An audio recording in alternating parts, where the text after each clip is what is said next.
నమస్తే. ప్రస్తుతం మనతో పాటు సీనియర్ జర్నలిస్ట్ దాము బాలాజీ ఉన్నారు. ఆయనతో మాట్లాడదాం. నమస్తే సార్. నమస్తే. సార్, ఎల్ఓసిలో పాక్ ఆల్రెడీ యుద్ధం స్టార్ట్ చేసింది అని అంటున్నారు. పైగా గ్రామాల పైన దాడి చేస్తుంది అని అంటున్నారు. మన ఆర్మీ ఏం అంటే ప్రతిచర్యగా ఏం చేస్తుందంటారు సార్?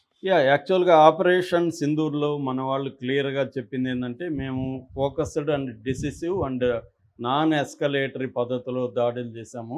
9 స్థావరాల మీద. అది కూడా టెర్రరిస్ట్ స్థావరాల మీదే దాడి చేశాము.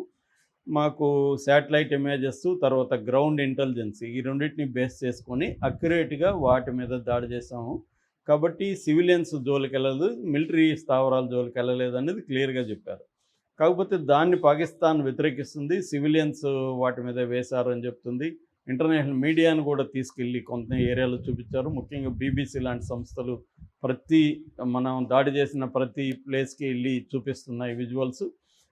కాకపోతే టెర్రరిస్టులు అయితే చనిపోయినారని తెలుస్తుంది. ఎందుకంటే మసూద్ అజర్ వాళ్ళ ఫ్యామిలీనే 10 మంది ప్లస్ ఎయిడ్స్ 14 మంది వాళ్ళే ఉన్నారు అక్కడ. సో ఏదేమైనా మన వాళ్ళ టార్గెట్ అయితే నాన్ సివిలియన్ ఏరియాస్లో టార్గెట్ చేశారు. కానీ పాకిస్తాన్ ఎలా స్పందిస్తుంది? పాకిస్తాన్ ఏం చేస్తుందంటే సివిలియన్స్ మీద దాడులు అనేవి నిన్న మార్నింగ్ నుంచే స్టార్ట్ చేసింది.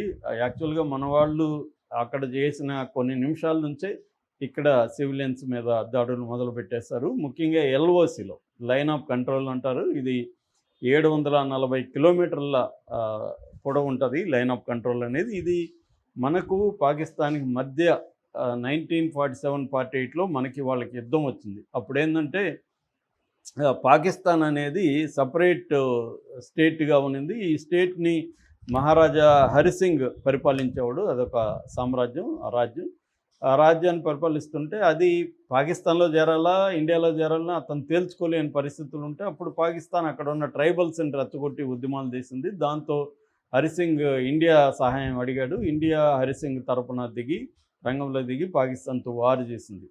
సో ఆ క్రమంలో జమ్మూ కాశ్మీర్ అనేది రెండుగా చీలిపోయింది.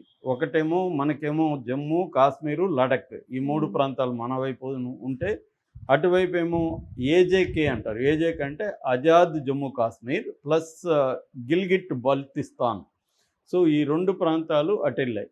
సో మనమేమో పాక్ ఆక్యుపైడ్ కాశ్మీర్ అని దానికి పేరు పెట్టాం, పీఓకే అంటాము. కానీ ఇంటర్నేషనల్ మీడియా కానీ పాకిస్తాన్ కానీ దాన్ని పాక్ అడ్మినిస్ట్రేర్డ్ కాశ్మీర్ అని పిలుస్తుంది.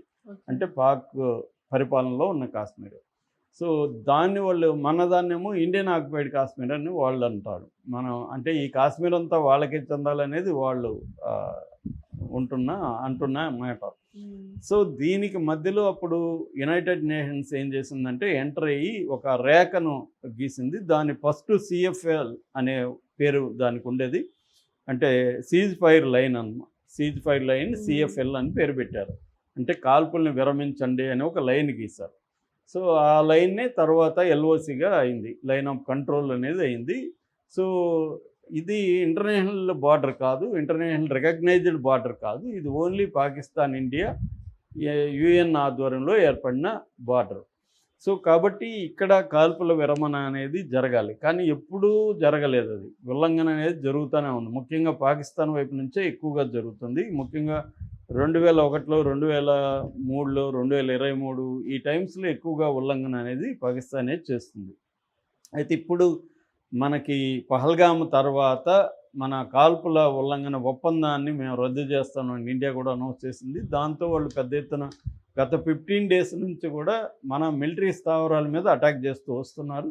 అయితే ఆపరేషన్ సింధూర్ తర్వాత వాళ్ళు మన గ్రామాల ప్రజల మీద, అక్కడ బార్డర్లో గ్రామాలు ఉన్నాయి, ఆ గ్రామాల ప్రజల మీద అటాక్ చేయడం అనేది జరుగుతుంది. ముఖ్యంగా ఏంటంటే పూంచ్ సెక్టర్ అంటారు, పూంచ్ డిస్టిక్, అక్కడ విలేజెస్ మీద జరిగింది. నిన్ననే ఎన్డీటీవీ సలామాబాద్ అనే ఒక గ్రామంకి వెళ్ళి అక్కడ 2 ఇండ్ల మీద మోర్టార్ నుంచి షెల్స్, వాళ్ళు ఏంటంటే మోర్టార్స్, మిసైల్స్ ఈ 2 రకాలు వాడుతున్నారు. ఈ 2 కూడా డ్యామేజ్ ఎక్కువ కలుగుతుంది. ఒక షెల్ పడితే ఒక ఇల్లు కూలిపోతుంది. ఆ స్థాయిలో 2 సెల్స్ పడితే 2 ఇళ్ళు కూలిపోయినాయి. అక్కడ పిల్లలు కూడా ఒక పిల్ల బాబుకి కాలు పోయింది, లిమ్స్ అన్నీ పోయినాయి.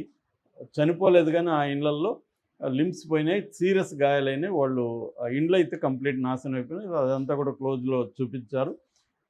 మొత్తంగా ఓవరాల్గా 31 మంది చనిపోయారు ఇప్పటివరకు మనకు వస్తున్న లెక్కల ప్రకారం. 57 మంది గాయపడ్డారు ఈ విలేజెస్లో. ప్రధానంగా పూంచి, రాజౌరి, కుప్వార, ఉరీ సెక్టర్, బారాముల్లా డిస్టిక్లో ఉరీ సెక్టర్ ఉంటుంది. ఈ ప్రాంతాల్లో ఎక్కువగా పడుతుంది. దాంతోపాటు ఒక గురుద్వారా మీద కూడా బాంబు పడింది. గురుద్వారా శ్రీ గురుసింగ్ సభ సాహిబ్ గురుద్వారా, అది పూంచ్ దగ్గర గురుద్వారాలో. ఇందులో 3 సిక్కు సోదరులు చనిపోయారు. బాయ్ అమృత్ సింగ్, బాయ్ అమర్జీవ్ సింగ్, బాయ్ రంజిత్ సింగ్, ఈ 3 చనిపోయారు. దీని మీద పంజాబ్ సీఎంతో సహా అనేక మంది ఖండించారు, అనేక మంది దీని మీద మాట్లాడారు కూడా. ఎందుకంటే సిక్కులు కూడా పాపులేషన్ కాశ్మీర్లో బలంగానే ఉంటుంది. దాదాపు 2,34,000 మంది పైన ఉన్నారని చెప్తున్నారు. సో సిక్కుల మీద కూడా అనేక సార్లు గతంలో కూడా పాకిస్తాన్ తీవ్రవాదులు అటాక్ చేశారు. ఇప్పుడు కూడా అతను చనిపోయాడు. దీంతోపాటు ఒక సైనికుడు కూడా చనిపోయాడు, ఒక ఆర్మీ జవాన్ చనిపోయినాడు. ఈయన లాన్స్ నాయక్ దినేష్ కుమార్ శర్మ ఈయన పేరు. ఈయనకి 32 ఏళ్ళు, చాలా మంచి సైనికుడు అని చెప్తున్నారు. అతన్ని 5th రెజిమెంట్ ఉన్నాడు, 5th ఫీల్డ్ రెజిమెంట్ అంటారు. ఆ 5th ఫీల్డ్ రెజిమెంట్లో పనిచేస్తున్నాడు. వీళ్ళది హర్యానాలో మహమ్మద్పూర్ ప్రాంతం. అక్కడ నుంచి వచ్చి ఇక్కడ పనిచేస్తున్నాడు.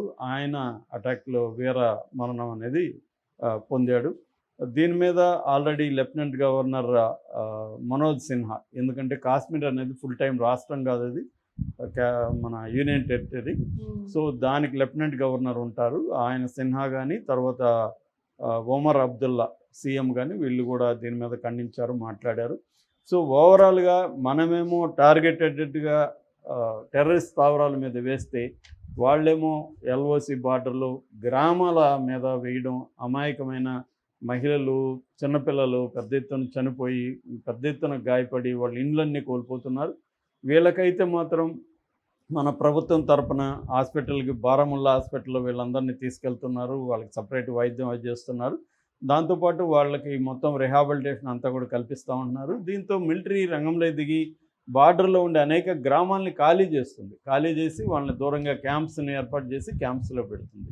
సో ఏదేమైనా ప్రజలకి అక్కడ మామూలుగా వీళ్ళందరూ కూడా ఆ ఇండ్లు చూస్తేనే మనకు అర్థమవుతుంది, ఎక్కువ మంది పేద ప్రజలే ఉన్నారు అక్కడ.